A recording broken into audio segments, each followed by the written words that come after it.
जिंदगी में हम सभी कुछ ना कुछ मिस्टेक्स कर देते हैं, लेकिन कुछ मिस्टेक्स जिंदगी की बहुत बड़ी मिस्टेक्स बन जाती है। आज उन्हीं में से कुछ मिस्टेक्स मैं आपको बताने वाला हूं जो आज तक की हिस्ट्री की सबसे बड़ी मिस्टेक्स है। मेरा नाम है भारत शर्मा, आप देख रहे हो देखो इसको। आशा करता हूं आज का दिन आपको बहुत अच्छा बीत रहा होगा।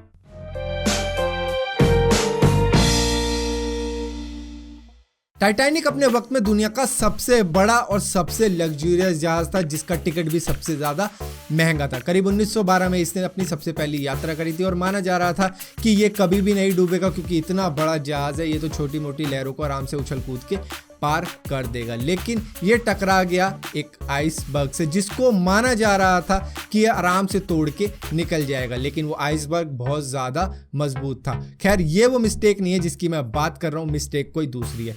इसके अंदर 64 लाइफ बोट्स आ सकती थी, हालांकि थी इसमें 64 लाइफ बोट्स जो करीब 3500 से ज़्यादा यात्रियों की जान बचा सकती थी।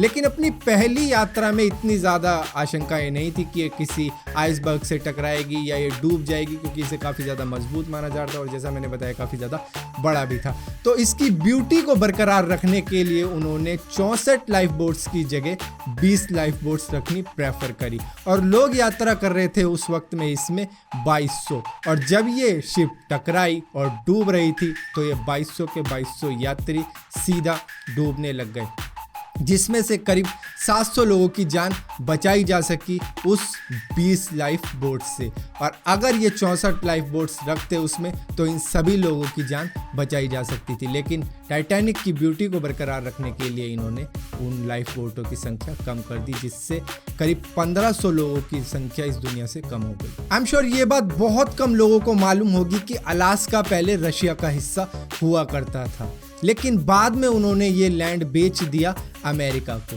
क्योंकि सिरमन वॉर के हारने के बाद में उन्हें लगने लगा डर ब्रिटेन, टर्की और फ्रांस की कंबाइंड फोर्स से। तो उन्हें ऐसा लगा कि ब्रिटेन इसे फ्री फंड में ही हथिया लेगा, उनसे आराम से जीत जाएगा और वो ना ही इसे डिफेंड कर पाएंगे। और उस वक्त में ऑयल का इतना ज़्यादा महत्व था नहीं, और इसी के साथ साथ गोल्ड माइनिंग बहुत ही मुश्किल हुआ करती थी, वो भी अलास्का के रीजन में। वहाँ तो बर्फ़ ही रहती है, तो वहाँ इतनी ज़्यादा आसान थी नहीं उस वक्त में माइनिंग वगैरह करनी गोल्ड की। ऊपर से ऑयल का महत्व यूं भी नहीं था कि सब उस टाइम पे घोड़ा बग्गी वगैरह ये सब यूज़ किया करते थे, और गाड़ी बहुत ही कम हुआ करती थी। तो उन्होंने ये फैसला किया कि क्यों ना ये अलास्का की ज़मीन हम अमेरिका को बेच दें।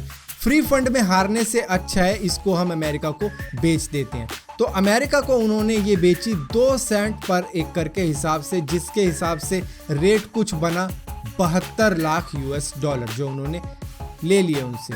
और इसके ठीक 50 साल बाद US ने इस कीमत 100 गुना ज़्यादा प्रॉफिट कमा लिया इस ही लैंड से। 1958 के वक्त में चाइना का लीडर हुआ करता था माओ जेडंग, जिसने एक कैंपेन चलाया था 4 पेस कंट्रोल का, जिसके अंदर मक्खी, मच्छर, चूहे और चिड़ियाओं को मारना था सभी चाइना वालों को। अभी सभी लोग शुरू हो गए चिड़ियाओं को मारने के लिए, क्योंकि ये थोड़ा उनके लिए फन भी था कि गुलेल लेके, गन लेके, और इसी के साथ साथ थालियां पीटनी शुरू कर दी, क्योंकि चिड़ियाएं बहुत ज़्यादा सेंसिटिव होती हैं साउंड के मामले में। और उन्होंने इतना ज़्यादा शोर सुना कि वो हमेशा ही हवा में रही, जिसके कारण वो थक हार के जब ज़मीन पे आई तो किसी ने गुलेल से मार दिया, किसी ने डंडे से मार दिया, किसी ने अपना गन से मार दिया। और ये सारा कार्यक्रम चलता रहा पूरे 1 साल तक चाइना के अंदर, जिससे 22 करोड़ चिड़ियाएं मर गई 1 साल के अंदर अंदर ही। अब यहाँ पे इन्होंने नेचर के साथ में खिलवाड़ करने की पूरी जबरदस्त कोशिश करी और इन्होंने इकोसिस्टम बिल्कुल बिगाड़ दिया।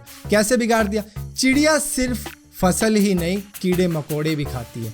अब कीड़े मकोड़े और भी ज़्यादा बढ़ने लग गए, और जितनी भी इन्होंने फसलें उगाई थी वो सारी फसलें बर्बाद कर दी कीड़े मकोड़ों ने। और ये सबसे बड़ा सूखा पड़ा चाइना के अंदर, कोई फसल नहीं उगी, कुछ नहीं उगा, सब बर्बाद कर दिया कीड़े मकोड़ों ने, क्योंकि चिड़ियाएं थी ही नहीं उन कीड़े मकोड़ों को खाने के लिए। और 22 करोड़ जो चिड़ियाएं मरी थी 1 साल के अंदर, उसका जवाब चाइना को ये मिला कि 4.5 करोड़ लोग मर गए भूख के कारण, क्योंकि फसलें उगी ही नहीं, जिसके कारण इन्होंने कुछ भी खाना शुरू कर दिया, उससे इनके अंदर और भी ज़्यादा बीमारियां फैलने लग गई। तो ये था नेचर का इंस्टेंट कर्मा और माओ जेडंग का लाजवाब दिमाग, जिसने मरवा दिया 4.5 करोड़ लोगों और 22 करोड़ चिड़ियाओं को, जिसका जवाब नेचर ने इनको बड़े ज़बरदस्त तरीके से दिया। 1962 इंडो चाइना वॉर, इसके ऊपर राजीव दीक्षित ने हालांकि पूरी वीडियो बना रखी है जिसको आप देख सकते हो, मैंने लिंक डिस्क्रिप्शन में दे रखी है और वहीं से ये सारी बातें मैं आपको बता रहा हूँ। तो उनके कहने के मुताबिक वीके कृष्ण मेनन उस वक्त के रक्षा मंत्री हुआ करते थे और नेहरू उनके दोस्त हुआ करते थे और इन दोनों की ही साठगांठ की वजह से इन्होंने अपना जो रक्षा का बजट है वो आधा कर दिया और इस बजट को कम करने के बाद में इन्होंने गोला बारूद बनाने वाली फैक्ट्रियों को भी ये कह दिया कि इसकी ज़रूरत नहीं है क्योंकि चाइना हमारा दोस्त है, पाकिस्तान को जो हिस्सा चाहिए था वो उसको मिल गया है, तो अब हमारे से लड़ाई करने वाला कोई भी नहीं है। और हिंदी चीनी भाई भाई के नारे उस वक्त में लगा करते थे, लेकिन इस नारों की आड़ में चाइना ने अटैक कर दिया और 72,000 वर्ग मील का इलाका जिसको आज हम अक्साई चीन कहते हैं वो अपने कब्जे में ले लिया।